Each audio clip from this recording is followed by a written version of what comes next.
share with us the message for this morning. Please welcome Minister Eddi.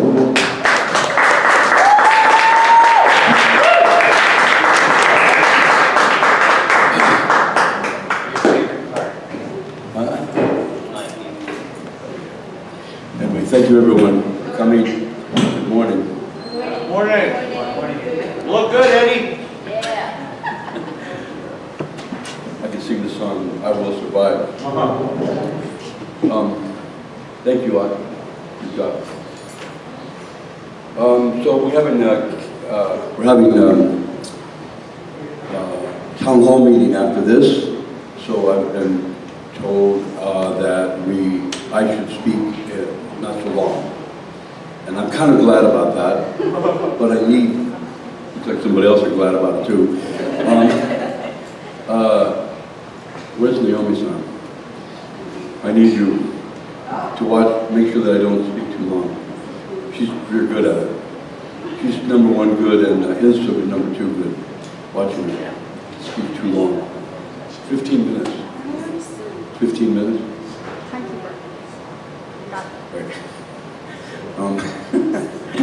Partly the reason why I'm glad that I can only speak a short time is that I honestly don't. I'm prepared, but not prepared. Also, I'm going to start with. You can hear this good. Just eat the mic. Eat the mic. Start with Isaiah 41:10.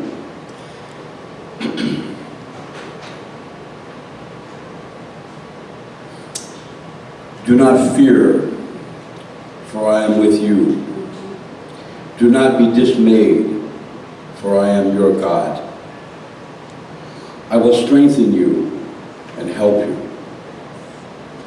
I will uphold you with my right hand. Do not fear, for I am with you.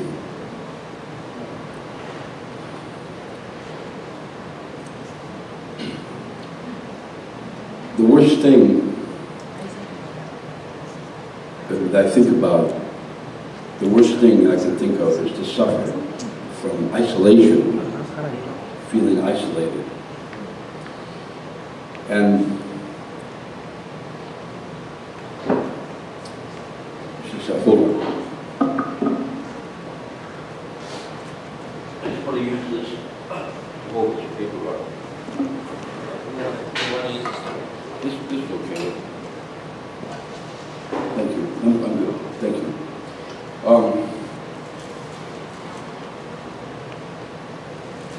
I don't know, maybe you agree or don't agree, but maybe you have no idea what I'm talking about. I'm not even sure if I do sometimes. But to me, the worst thing of late is to suffer from a sense or a feeling of isolation. And we can fast forward into our philosophical wisdom and go, of course it's an illusion that we are isolated, that we are alone.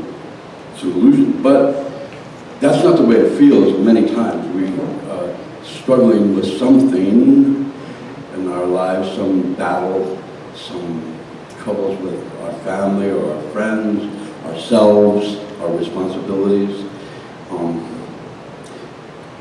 reading the newspaper, and feel isolated. And it doesn't feel like it's an illusion at all. And of late, at my job, which I sometimes do pretty good. I'm pretty good at it, but not always at all. And even at best, I'm not good enough. Honestly, I'm not being humble. At best, I'm not very good at it. I've learned to do what I do at my job, which is officially dispatcher. And I really felt that God is, in many ways, also a kind of dispatcher, because He's throughout history tried to find people to do the job of restoration, providential restoration. And it may sound a little quaint, or I don't know what's the silly word, but honestly speaking, it's not always easy to find people to do the work that needs to be done. And this has been God's situation too. Our sweet friend Jean, this Thursday reminded us how happy God is to have found those of us who are waking up or are awoken, and God can work through those kinds of people. And there are a number of people like that here in this world. I think that God is really still very much trying to find people to do the providential restoration, to become sons and daughters, to become God's representatives, and it's not so easy. This world is very, very, very profoundly complicated, and people are suffering so much. And we have one person that works at our company who frequently, he lives in the Northeast Philly, which is not the only troubled neighborhood, but frequently he brings me videos from the news of the most recent hostilities, and has some personal experience with it because he sees it on news and he's run out on the streets to observe it. And 2 or 3 weeks ago, there was of all people, young girls fighting in the streets, the girls. And he showed me videos. And apparently it was in the news. Did anybody see that? Girls are But he showed me, and he's very good with that, finding the proof of what he's saying. Has anybody heard about that at all?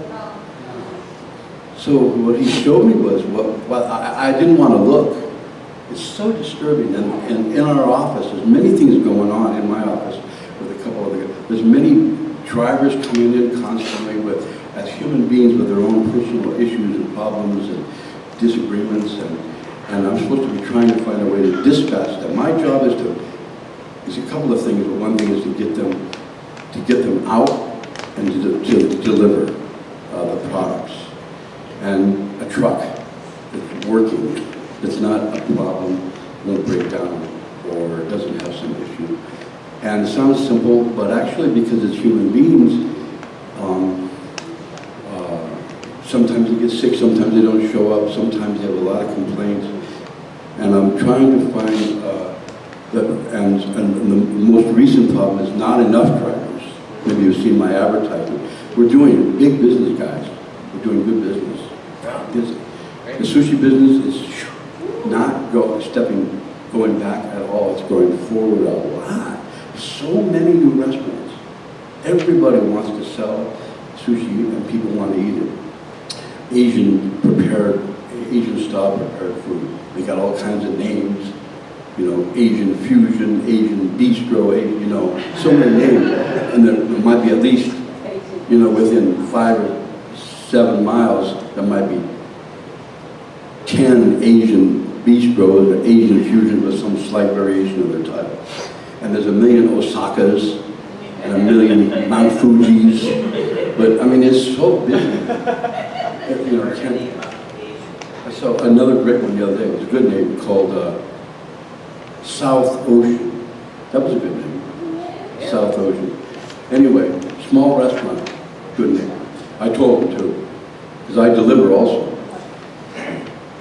But a lot of trouble. So this brother was showing me this video of this in his neighborhood of these girls fighting with each other on the streets, and the news was reporting it.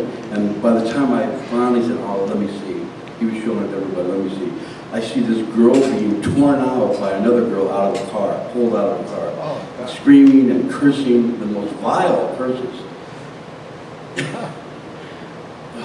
Should I say? You know, right? No. And the endless references. I'm sorry about that. The endless references to having sex with our mother. Don't you know any other words? So, girls, under 20, 25. And so it's grievous. So, and I feel that, you know, we talked this Thursday about this too, that young people, Kevin Convery, who's a teacher, as you know, and he sees all this for 20-some years maybe, the degeneration of the hearts and minds of young people and the lack of genuine education. He says they're biblically illiterate. He's really ethically illiterate, really. But we have original minds, don't we? So I'm meandering, right? We have original minds that tell our conscience. The conscience is so buried or so being distracted by electronics and pop culture that we just, and you know, so many children without parents of any kind. But I feel that God is looking for people and is struggling to find people to take to give, not to take, but to give some love, and to give some truth, to give some wisdom. But not that many people. And even back in the time of Jesus, Jesus talked about that, you know, the harvest is plenty, or the work is plenty. Great, 5 minutes. The work is plenty, but the harvest is plenty, but the workers are few, right? It's a sad situation, honestly, and this is God's grievous situation, but we must continue, we must not give up. So I have now a little less than 4 minutes, so I just want to say this. Marvelous, only 4 minutes. Thank you.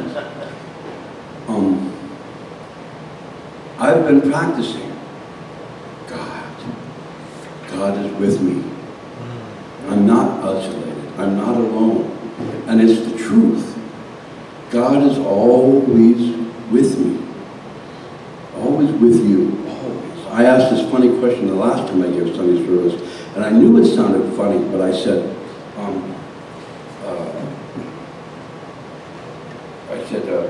you might be looking for God.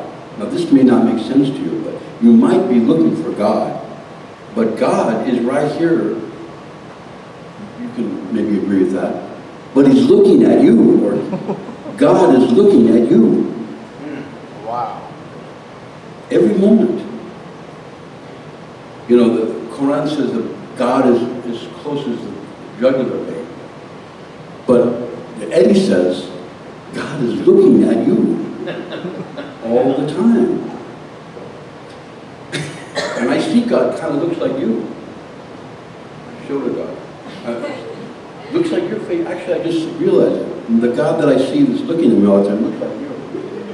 He's not male or female. It's just this young person. Strange. But for, you know, God is old, right? But I think He looks like you.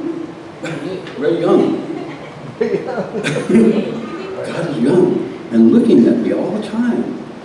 I like it. Thank you, God. Yeah, it looks like you. So, we shouldn't feel isolated. Now, we have to practice. We have to practice, and I know that because I have to do it. I've been in church a long time. I've been religious so long. I keep forgetting what religion is about. It's about, you know, experiencing, communicating God, with God, and God's love, God's truth. But more than that, a presence, experiencing God. So I've been practicing at such a late date in my life, more than ever. So I'm repeating to myself. I wake up middle of the night, wake up 3 o'clock in the morning, and I'm praying for the drivers. We have our drivers. We have one that goes out at 2:30 every morning, and one that goes out at 4 o'clock every morning. The one that goes out at 2:30 drives all the way to New Jersey to our company in Elizabeth. And every morning, and then he does some route when he comes back. I should be arrested. And then they'll have another guy at 4:30 in the morning. And they're just humans, but they're working very hard, sometimes like machines. But I worry about them a lot. I can't stop worrying about them, worrying about them. We've had accidents, bad accidents. We had one guy had such a bad accident that his whole life, it's not our fault. But he hit, going to the same route where I went to New Jersey every morning. He had a great big, truck, big truck, and there was a big block of concrete on this road on 276, about this size. And he was going pretty fast because you can go fast. And he hit it really hard, and it turned this great big truck over on the side. And when I was in the office, I was a dispatcher at that time. I've been at 3 different times for 15 years. And my heart sunk, man. And then he's calling us on the phone. He's got this big concrete, and he jumps out of the truck. He climbs out of the truck. The truck is on the side. He climbs out, and he's an Albanian brother from Albania. Same birthday as me, same day. And jumps out of the truck, and by that time the police are there and the ambulances, and he's pointing at that big concrete, telling the cops, it was that stone, and you got to do something about this concrete that's being left on the roads, maybe from construction, right, on the roads or whatever. But honest, I shouldn't say, but I mean, ever since then, I cannot rest. So I pray every night. Wake up 3 o'clock, I pray for these 2 guys. Whether I don't get up, I lay in bed and pray. His life really has been transformed since that accident. He was a young guy, he's only now maybe 43. His wife is so upset, his whole livelihood, So, the only thing that keeps me going is to pray to God. Pray to God, and then I go forward in the job. I know you're with me. I know you're with me. I know you're with me. Thank you for being with me. So I don't feel isolated. That's my point, that's what I'm trying to talk about. I don't feel isolated. I don't feel cut off. Still the troubles of the world, we deal with them, but I'm not doing it alone. And you're not doing it alone. God is with you. God is there. God's looking like her and looking at you. Say that again. God is looking at you. And it's very, very important to be confident. Practice. Religious people, saints and sages that pray, they practice what's called practicing the presence of God.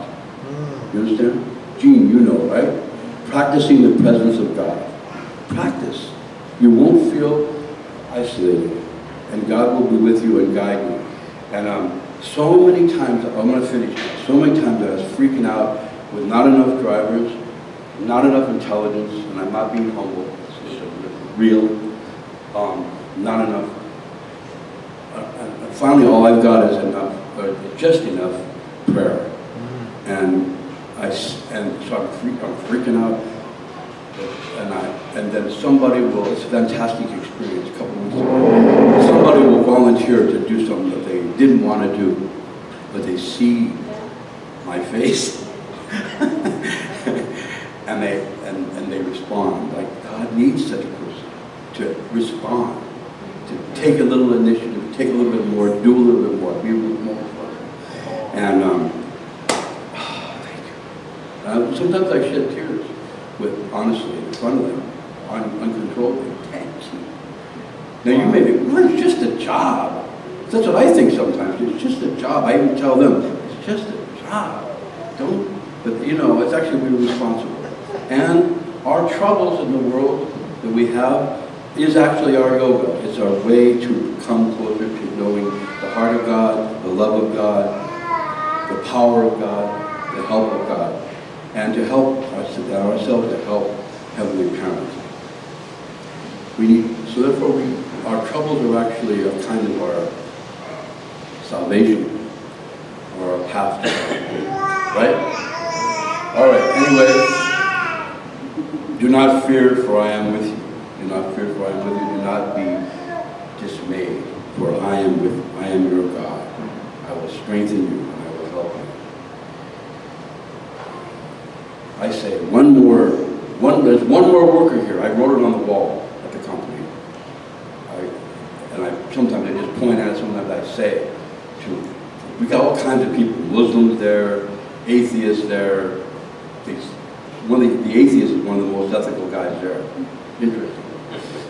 Very ethical guy, hardworking. Complains all the time, but always does the job. Good guy. He's like, so anyway, I said, there's one more worker here, guys. The benevolent universe.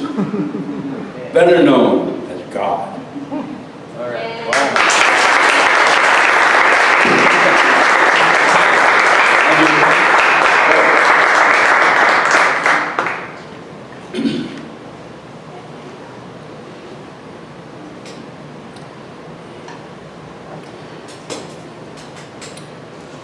I simply wish to thank you, Heavenly Parent,